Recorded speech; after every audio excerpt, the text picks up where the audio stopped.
So verse 24 shows us something very distinct about marriage. కాబట్టి ఇక్కడ 24వ వచనము వివాహానికి వచ్చినటువంటి ఒక చాలా ప్రాముఖ్యమైనటువంటి సంగతిని మనతో జ్ఞాపకం చేస్తా ఉన్నది. We see that there is a call for separation and unity. ఇక్కడ మనం చూస్తున్నాం కదా, ఈ యొక్క వచనంలో ఉన్నటువంటి ఒక సత్యం ఏంటంటే ఇది ఒక ప్రత్యేకమైనటువంటి పిలుపు. అంత మాత్రమే కాదు, ఇది మరి చాలా ఒక గొప్ప అరుదైనటువంటి సంఘటన. The man leaves his father and mother and becomes one with his wife. కాబట్టి పురుషుడట తన తల్లిని తన భార్యను విడిచి తన భార్యను హత్తుకుంటాడట.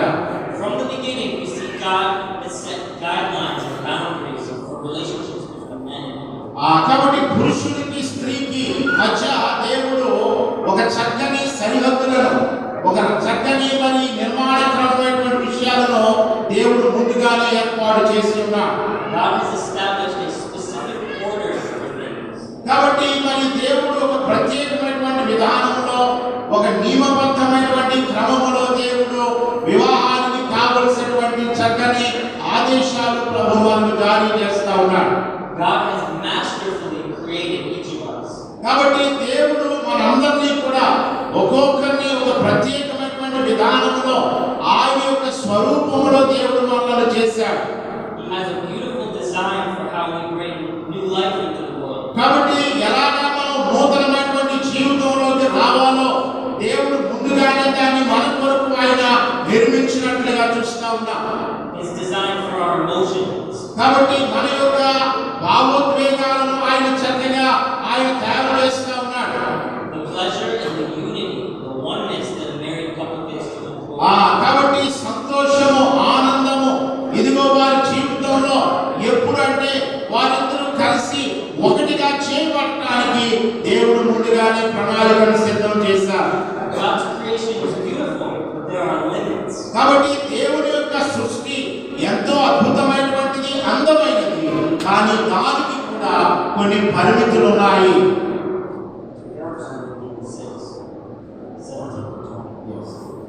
అలాగే మనం మొదటి కొరింథీ పత్రిక 6వ అధ్యాయము 17 నుంచి 20వ వచనం వరకు దేవుని యొక్క మాటలు మనం చదువుకుందాం. మొదటి కొరింథీ పత్రిక 6వ అధ్యాయము 17వ వచనం నుంచి చదువుతున్నాను. అటువంటి ప్రభువుతో కలుసుకున్నవాడు ఆయనతో ఏకాత్మై ఉన్నాడు. జారత్వములకు దూరముగా పారిపోబడి మనుషుడు చేయు ప్రతి పాపమును దేహమునకు వెలుపల ఉన్నది, కానీ జారత్వము చేయువాడు తన సొంత శరీరమునకు హానికరముగా పాపము చేయుచున్నాడు. మీ దేహము దేవుని వల్ల మీకు అనుగ్రహించబడి మీలో ఉన్నటువంటి పరిశుద్ధాత్మకు నిలయమై ఉన్నదని మీరు ఎరుగరా? మీరు మీ సొత్తు కాదు, విడువపెట్టి కొనబడిన వారు కనుక మీ దేహముతో దేవుణ్ణి మహిమ పరచుడి. So we see God has created limits for us for our own good. కాబట్టి దేవుడు మన యొక్క మంచి కొరకు, మన మేలు కొరకు దేవుడు కొంత పరిమితిని మన కొరకు ఏర్పాటు చేసుకున్నాడు. Even in the Old Testament we see that God's rules applied there too. కాబట్టి అలాగే పాత నిబంధన గ్రంథంలో కూడా వివాహములకు కూర్చున్నటువంటి విషయాలలో దేవుని యొక్క ప్రణాళిక మన పట్ల ఎట్లా ఉందో తెలియజేయబడుతుంది. In the early church, Paul had to address many issues. కాబట్టి ఆదిమ సంఘములో పౌలు ఇదిగో అనేకమైనటువంటి విషయాల గురించి సంఘంతో ప్రస్తావిస్తా ఉన్నాడు. This included sexual immorality issues and marriage issues. కాబట్టి అక్కడ మనం చూస్తున్నట్లయితే జారత్వాన్ని గురించి, అలాగే పాపముల గురించి, వ్యభిచారముల గురించి, ఇంకా అనేకమైనటువంటి విషయాలను పౌలు ప్రస్తావిస్తున్నాడు సంఘంతో. Why did he have to do this? కాబట్టి ఎందుకు మనం తెలుసుకోవాలి వీటిని గురించి? Because God's rules were not being followed. కాబట్టి వాళ్ళు ఎందుకు తెలుసుకోవాలి మనందరం అని అంటే మనము దేవుని యొక్క నియమ నిబంధనలను పాటించట్లేదు కనుక తెలుసుకోవాలి. When we think about the theme of this conference, మనం ఒకసారి ఈ యొక్క సదస్సు యొక్క ముఖ్యమైనటువంటి మూలమైనటువంటి ఆ సందేశం ఏమిటంటే God's unfolding plan and our place in it. కాబట్టి దేవుని యొక్క మార్పు లేనటువంటి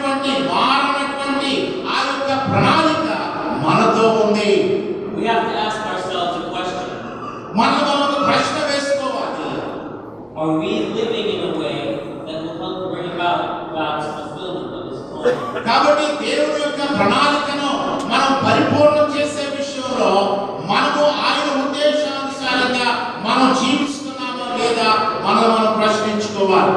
The Apostle Paul said to the Corinthians, అపోస్తలుడైన పౌలు కొరింథీయులతో మాట్లాడుతున్నాడు, be imitators of me as I am of Christ. నేను క్రీస్తుని పోలి నడుచుకున్నాను కాబట్టి నన్ను పోలి మీరు నడుచుకోండి. దేవునికి స్తోత్రం చెబుదాం.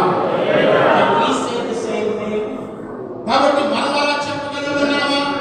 Can we tell the people that we lead to imitate us? కాబట్టి మనం ఇతరులతో మీరు నన్ను నడవండి, నన్ను చూచి పోలి నడుచుకోమని చెప్పగలుగుతున్నామా? Is the way that we live worthy of imitation? కాబట్టి మనము ఆ యొక్క విలువ కలిగినటువంటి ఆ యొక్క పరిస్థితిలో మనం జీవించగలుగుతున్నామా?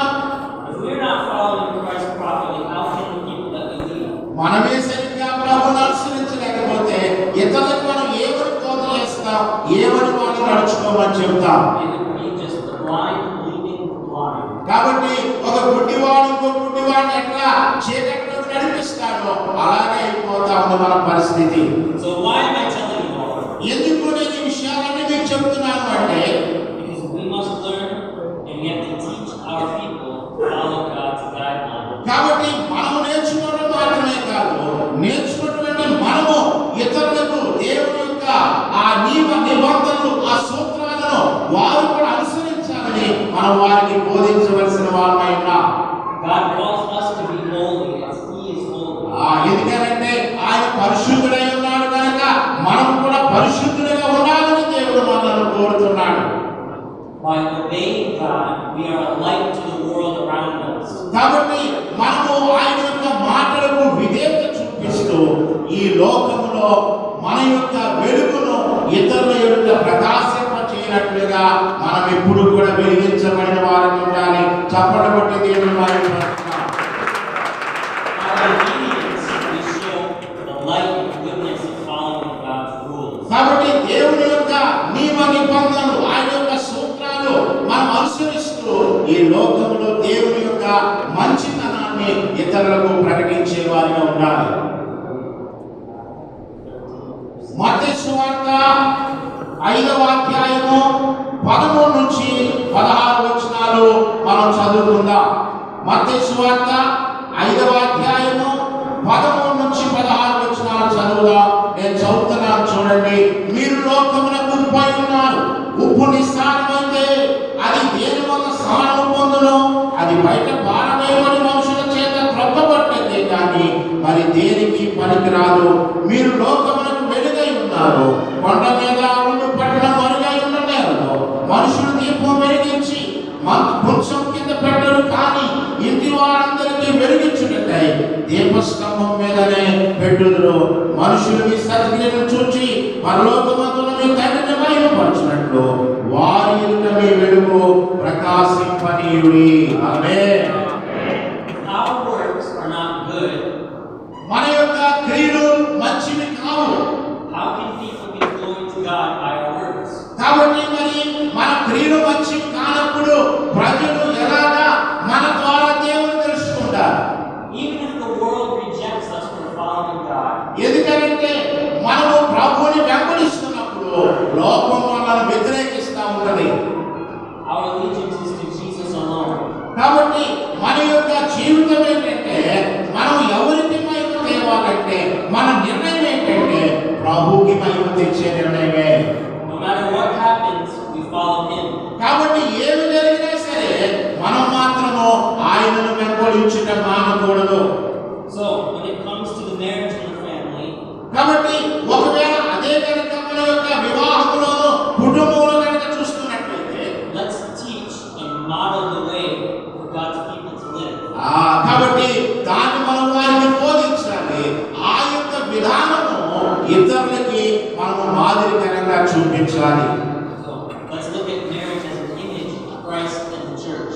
కాబట్టి ఇక్కడ మనం గమనిస్తున్నాం కదా, వివాహం అనేటువంటిది క్రీస్తుకును అలాగే సంఘమునకు సాదృశ్యమైనటువంటి అంశాన్ని రెండవ భాగంగా మనం ధ్యానం చేయబోతున్నాం.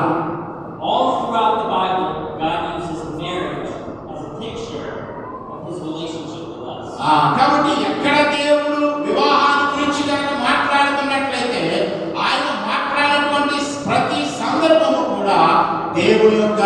రాజ్యములకు సంబంధించినటువంటిది. We see many good examples and bad examples. కొన్ని ఆ యొక్క వివాహాల గురించి మనం చూస్తున్నప్పుడు కొన్ని మంచి ఉదాహరణలు ఉన్నాయి, కొన్ని చెడ్డ ఉదాహరణలు కూడా ఉన్నాయి. Examples of God's faithfulness to us. మరి ఉదాహరణ చూస్తే దేవుని యొక్క విశ్వాసత ఆయన కృప విషయంలో, And examples of our unfaithfulness to Him. మరి రెండవదిగా మనం చూస్తున్న చెడ్డ ఉదాహరణ ఏంటంటే మనమే ఆ యొక్క విషయాల్లో దేవునికి నమ్మకస్తులుగానో విశ్వాస సహితముగా మనం ఉండలేకపోతున్నాం. Think about the world around us today. కాబట్టి ఈ లోకము మన చుట్టూ ఏముందో ఒకసారి లోకంలో మనం చూద్దాం. Are not some of the biggest scandals that you hear about when somebody fails in their marriage relationship? కాబట్టి మనం చూస్తున్నాం కదా, చాలా ముఖ్యమైన ఒక గొప్ప పరిస్థితి ఏంటంటే ఆయన పడిపోతున్నాడు, ఆయన లేకుండా నిద్రపోతున్నాడు. లోకంలో మనం చూస్తుంటే ఎన్నో వివాహాలు ఏమవుతున్నాయంటే పాడైపోతున్నాయి, కుటుంబ వ్యవస్థ నాశనం అయిపోతా ఉంది. When someone breaks the covenant of their marriage, it's one of the most dangerous mistakes someone can make. కాబట్టి ఈ లోకంలో చాలా మంది ఏం చేస్తారంటే వివాహం యొక్క నియమాన్ని, వివాహం యొక్క ఆ ఉద్దేశాన్ని వాళ్ళు విసర్జిస్తూ వాళ్ళు ఏం చేస్తున్నారంటే దాన్ని రద్దు చేస్తున్నారు. It is one of the worst betrayals of trust that someone can make. కాబట్టి ఇది ఎలాంటి పరిస్థితి అంటే వారు ఒకరినొకరు మోసం చేసుకొని ఒకరినొకరు ఆ యొక్క వివాహం ద్వారా దేవునికి మహిమ తేకుండా జీవిస్తా ఉన్నారు. We must remain faithful to God. కానీ మనం మాత్రం ఎలా ఉండాలంటే ఆయన వచ్చేంత వరకు ఆయనకు నమ్మకస్తులుగా విశ్వాస పాత్రులుగా మనం జీవించవలసిన వారమై ఉన్నాం. He has created a covenant with us. ఆయన మనతో ఒక నిబంధన చేస్తున్నాడు. So we have done nothing to deserve His love. కాబట్టి మనము ఆయన యొక్క ఆ ప్రేమకు లేకపోతే ఆయన యొక్క ఆ మరి జాలి కన్నకు విరుద్ధంగా మనం జీవిస్తున్నాం. ఎందుకంటే మనకు అర్హత లేకపోయినా దేవుడు మనలను ఎంతో ప్రేమిస్తా ఉన్నాడు. He has shown us mercy and we are forever indebted to Him. కాబట్టి ఆయన తన కృపను కనికరమును మన ఎడల చూపిస్తున్నాడు మనకు అర్హత లేకపోయినా. గలతీయులకు రాసిన పత్రిక 4వ అధ్యాయము 31వ వచనం చదువుకుందాం. చూడండి, గలతీ పత్రిక 4వ అధ్యాయము 31వ వచనంలో, ఇదిగో సహోదరులారా, మనము స్వతంత్రురాలి కుమారులమే కానీ దాసి కుమారులు కాదు. 5వ అధ్యాయం 1వ వచనంలో చూస్తున్నాం, ఈ స్వాతంత్రం అనుగ్రహించి క్రీస్తు మనల్ని స్వతంత్రులుగా చేసి ఉన్నాడు. కాబట్టి మీరు స్థిరముగా నిలిచి మరలా దాస్యమును కాడి కింద చిక్కు కొనకుడి. ఆమేన్. When we disobey the commands of God, మనం ఎప్పుడైతే దేవుని యొక్క మరి ఆయన యొక్క నియమాలను మనము అంగీకరించమో, అవిధేయులుగా ఎప్పుడైతే ఉంటామో, or if we try to build a ministry under our own strength, మన యొక్క సొంత ఉద్దేశాల మీద, మన సొంత బలం మీద పరిచర్యను ఒకవేళ మనం పట్టుకున్నట్లయితే, you shake off Christ's yoke and you put on the yoke of slavery. నీవేమవుతున్నావంటే క్రీస్తు యొక్క కాడిని నీ భుజం మీద నుండి తీసేసుకుని నీవే సాతాను యొక్క కాడి క్రిందకు వచ్చేస్తావు. I have a phrase that I want to share that is helpful to me, but it's not from Scripture. కానీ నాకు తెలిసినటువంటి ఒక భాగాన్ని మీ ముందు ఉంచబోతున్నాను. చక్కని విషయం, అది బైబిల్లో లేదు కానీ నాకు మరి దేవుడు ఇచ్చినటువంటి ఆ యొక్క సమయాన్ని బట్టి మీతో ఈ మాట చెప్తున్నా. Someone has told me, what you build, you have to sustain. కాబట్టి కొంతమంది అంటారు కదా, నీవు కట్టుకున్నావు కాబట్టి నీవే దాని విషయంలో నిలిచి ఉండాలి. What God builds, He will sustain. కానీ దేవుడు కనుక కట్టినట్లయితే ఆయనే దాన్ని స్థిరపరుస్తాడు, ఆయనే దాన్ని బలపరుస్తాడు, ఆయన అంతవరకు కాపాడుతాడు. ఒకసారి చేతులు పైకెత్తనే గట్టిగా దేవుడికి స్తోత్రం చెప్పాలి. As a pastor or a leader, కాబట్టి ఓ దైవజనుడా, దైవజనురాలా, సేవకురాలా, నాయకురాలా, don't try to do it under your own strength. కాబట్టి నీ సొంత బలం మీద, నీ సొంత జ్ఞానం మీద పరిచర్యను నిర్మించొద్దు. Just be faithful with what God has called you to do. కాబట్టి దేవుడు నిన్ను దేని కొరకైతే పిలిచి చేశాడో, దేని కొరకైతే ఆయన నిన్ను ఏర్పాటు చేసుకున్నాడో ఆ పని విషయంలో జాగ్రత్త కలిగి ఆయన మాట మీద నిలబడుతూ ఆయనకు విధేయుడిగా జీవిస్తూ పరిచయం కొనసాగించు. You may have big dreams and plans that you want to accomplish for God. కాబట్టి దేవుని కొరకు నువ్వు ఎన్నో గొప్ప ఆలోచనలు, ఎన్నో ప్రణాళికలు, ఎన్నో కలలు, ఎన్నో దర్శనాలు నువ్వు సాధించాలనుకుంటున్నప్పుడు But you must submit them to His approval. కాబట్టి ఆయన సమయం మనకు వచ్చే వరకు, ఆయన మనల్ని కరుణించేంత వరకు ఆయనకు లోబడి మనం జీవించాలి. దేవునికి స్తోత్రం చెప్పండి. This morning I was on the phone with the pastor from another town. మరి వేరే ఒక రాష్ట్రంలో ఒక పాస్టర్తో ఈరోజు ఉదయం ఫోన్లో మాట్లాడుతున్నారట. I told him today I had a chance to speak. ఆయన చెప్పాడట, ఈ రోజు నాకు అవకాశం వచ్చింది మాట్లాడటానికి చెప్పారట. This is what he told me. అప్పుడు ఆయన ఏమన్నాడు అంటే, He said, tell them to do the Great Commission. కాబట్టి నువ్వు వాళ్ళతో చెప్పు, ఏం చెప్తావంటే ఒక గొప్ప పని చేయమని చెప్పాడట. Create disciples that will create disciples. కాబట్టి మనకు ప్రభు ఇచ్చినటువంటి గొప్ప పని ఉంది కదా, మీరు సర్వలోకానికి వెళ్ళి సర్వ సృష్టికి సువార్తను ప్రకటించమని ప్రభు మనకు అప్పచెప్పినటువంటి ఆ గొప్ప పనిలో మీరు శిష్యులుగా ఉండండి, అనేక మందిని శిష్యులుగా తయారు చేయండి. మత్తయి సువార్త మనకు తెలుసు కదా, 21వ అధ్యాయం 19వ వచనం మీరు ఎవరైనా చదవగలిగితే చదవండి. యేసు ప్రభు అంటున్నాడు కదా, మీరు సర్వలోకమునకు వెళ్ళి సర్వ సృష్టికి సువార్త ప్రకటించమంటున్నాడు. మత్తయి సువార్త 19వ అధ్యాయము 21వ అధ్యాయము 19వ వచనం చదువుకుందాం. కాబట్టి మీరు వెళ్ళి సమస్త జనులను శిష్యునిగా చేయండి.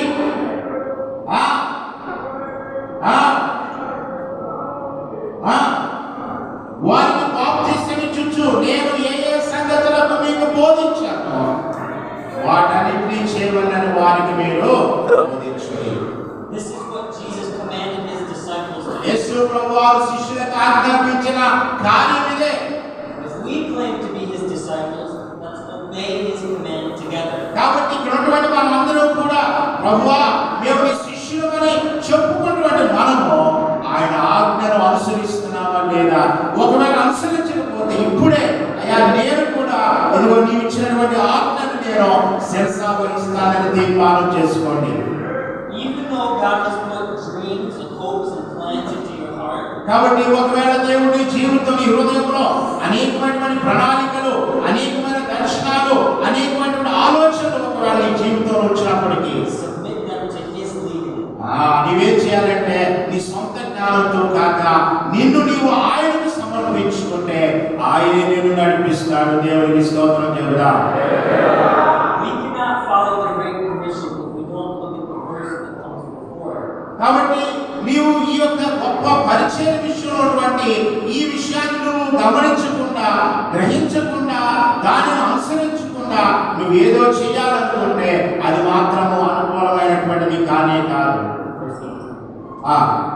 మనం ఇక్కడ 18వ వచనం ఒకసారి చదువుదాం. 28వ అధ్యాయం. యేసు వారి యొద్దకు వచ్చి పరలోకమందు భూమి మీదను నాకు సర్వాధికారం ఇవ్వబడి ఉన్నది. The authority belongs to Jesus, not us. కానీ ఇది ఎవరికి చెందిందంటే మనకు చెందింది కాదు. ఈ అధికారం ఎవరిది? ఆయనది. ఆయన ద్వారా మనకి ఇస్తా ఉన్నాడు.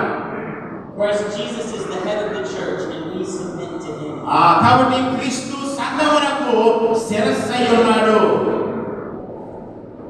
I want to look at a longer passage, Ephesians chapter 5, 22-32. ఒకసారి మనందరికి తెలిసిన వాక్యం ఇది. అయ్యగారు పెళ్లిలో చదువుతారు కదా, ఎఫెసీ పత్రిక 5వ అధ్యాయము 22 నుంచి 32 వరకు ఎవరైనా ఒకరు చదవండి.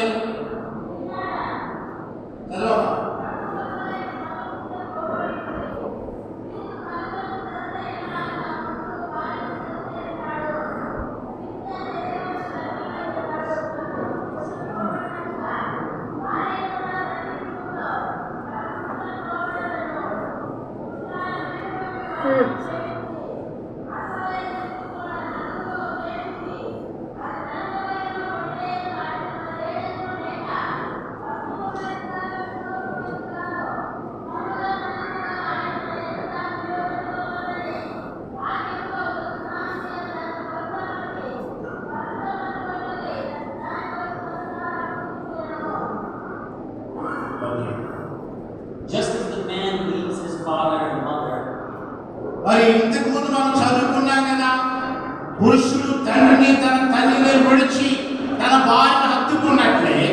And he is made one with his wife. కాబట్టి ఎక్కడ ఏకత్వం అంటే ఆమెతో కలిసి ఉన్నప్పుడు ఏకత్వం, భార్యతో కలిసి ఉన్నప్పుడు. God calls us out of the world. కాబట్టి దేవుడు ఇదిగో మనలను ఈ లోకం నుండి ఆయన ప్రత్యేకించుకున్నాడు. He makes us one with him. మనలను ఆయనతో ఒకటిగా చేశాడు ఆయన. And as leaders, we have the call to do the same and make disciples. కాబట్టి దేవుని సేవకులుగా, నాయకులుగా మనము కూడా అదే పిలుపునకు లోబడి, ప్రభువునకు లోబడుతూ ఇతరులను కూడా ప్రభు దగ్గరికి నడిపించే వారంగా ఉందాం. We must call others out of the world. కాబట్టి మనము లోకములోంచి పిలువబడ్డాం. Our lives must model oneness with Christ. కాబట్టి మన యొక్క జీవితాలు క్రీస్తులో ఒకటిగా ఉన్నాయనడానికి ఒక మాదిరికరంగా, నీతికరమైనవిగా ఉండాలి. Why is this important? ఎందుకు ఇది ప్రాముఖ్యమైంది? Because Christ loves the church. క్రీస్తు సంఘమును ప్రేమించుచున్నాడు. He wants to present his people as holy, without blemish. అది కళంకం లేకుండా, ముడత లేకుండా, అడ్డిది మరి ఏదేదో లేకుండా పరిశుద్ధమైనదిగాను, నిర్దోషమైనదిగాను, మహిమగల సంఘముగా దాన్ని ఆయన తన ఎదుట ఉంచవాలని కోరుతున్నాడు. Are you seeing God's plan? మీరు చూస్తున్నారా దేవుని యొక్క ప్రణాళికను? Are you seeing your place in it? అందులో మీ యొక్క భాగం ఏంటో, మీ స్థానం ఏంటో చూస్తున్నారా? All of this is important because we are looking forward to something amazing. కాబట్టి ఇక్కడ మనం చూస్తున్నాం కదా, ఇందులో ప్రతి విషయం కూడా చాలా అద్భుతమైనటువంటివి, ఆశ్చర్యకరమైనటువంటివి. 19వ అధ్యాయము ప్రకటన గ్రంథము, 19వ అధ్యాయము ప్రకటన గ్రంథము 4వ వచనం నుంచి 9వ వచనం వరకు చదువుకుందాం. ప్రకటన గ్రంథం 19వ 4 జీవులను సాగిలపడి ఆమేన్ ప్రభువుని స్తుతించుడని చెప్పుచు సింహాసనాసీనుడైన దేవునికి నమస్కారం చేసి, మరియు మన దేవుని దాసులారా, ఆయనకు భయపడు వారులారా, కొద్దివారేమి గొప్పవారేమి మీరందరూ ఆయనను స్తుతించుడని చెప్పుచున్న ఒక స్వరము సింహాసనమున నుండి వచ్చెను. అప్పుడు గొప్ప జన సమూహపు శబ్దము, విస్తారమైన జనముల శబ్దము, బలమైన ఉరుముల శబ్దము, బోరు యొక్క స్వరమును సర్వాధికారి ప్రభువునకు మన దేవుడు ఏలుచున్నాడు. ఆమేన్. Are you looking forward to this day? మనము ఈ రోజున ముందుకు వెళ్ళడం కొరకు, భవిష్యత్తు కొరకు మనం ఎదురు చూస్తా ఉన్నాం. Are you living in a way that people see that you're excited about that day? కాబట్టి ఇదిగో ఈ రోజున మనం జీవిస్తున్నటువంటి ఈ జీవితం ఎందుకంటే ఒక రోజున చూడబోయేటువంటి ఆ గొప్ప కార్యం కొరకై మనం ఎదురు చూస్తున్నాం. చప్పుడు కొడదాం ఒకసారి. The words used in this passage describes God's people being united with him. కాబట్టి ఇక్కడ రాయబడినటువంటి మాటలు మనం చూస్తున్నట్లయితే ఇక్కడ ఏమంటున్నాడు అంటే వారందరూ కూడా క్రీస్తులో ఒకటిగా చేయబడుతున్నారు. Celebrating our marriage and our union with Jesus. మన యొక్క వివాహము, మన యొక్క వివాహపు స్థితి, మన యొక్క వివాహ మహోత్సవము ప్రభుతో జరుపుకుంటున్నాం. ఒకసారి గట్టిగా దేవునికి స్తోత్రం చెప్తాం. హల్లెలూయా. Marriage relationship is one of the most important in life. కాబట్టి జీవితంలో వివాహ సంబంధము అనేటువంటిది చాలా ప్రాముఖ్యమైనటువంటిది. That is why God uses it to describe our relationship with him. కాబట్టి అందుకనే దేవుడు మన యొక్క సంబంధము ఆయనతో ఎలా ఉందో ప్రభు మన కొరకు నిర్ణయిస్తున్నారు. It describes the passionate love that he has for us. మన ఎడల దేవునికి ఉన్నటువంటి అపారమైనటువంటి పిచ్చి ప్రేమకు అది సాదృశ్యంగా ఉంది. It describes his unbreakable commitment to us. కాబట్టి మన ఎడల ఆయనకున్నటువంటి ఇదిగో ఏ మాత్రము కూడా విడిపించలేనటువంటి, విడుదల కానటువంటి ఒక గొప్ప నిబంధనతో దేవుడు మనల్ని ఏర్పాటు చేసుకున్నాడు. It talks about our future union with Christ. కాబట్టి ఇది మనకి ఏం తెలియజేస్తుందంటే భవిష్యత్తులో మనమందరము కూడా ప్రభువుతో ఉండేటువంటి ఏకమైనటువంటి ఏకత్వాల గురించి మనకు బోధిస్తూ ఉంది. So, to conclude, చివరిగా ముగింపులోకి వస్తున్నాను. as leaders, we must teach the people that we lead the importance of these matters. కాబట్టి దైవ సేవకులారా, సేవకురాళ్ళారా, మీరందరూ కూడా ఇదిగో సంఘముతో విశ్వాసంతో వివాహము, క్రీస్తును కూర్చున్నటువంటి వివాహము, ఆయనతో ఉండబోయేటువంటి ఆ గొప్ప క్షణము, ఆయనతో ఏకత్వం చెందేటువంటి విషయాల గురించి ఖచ్చితంగా మీరు బోధించవలసిన వారై ఉన్నారు.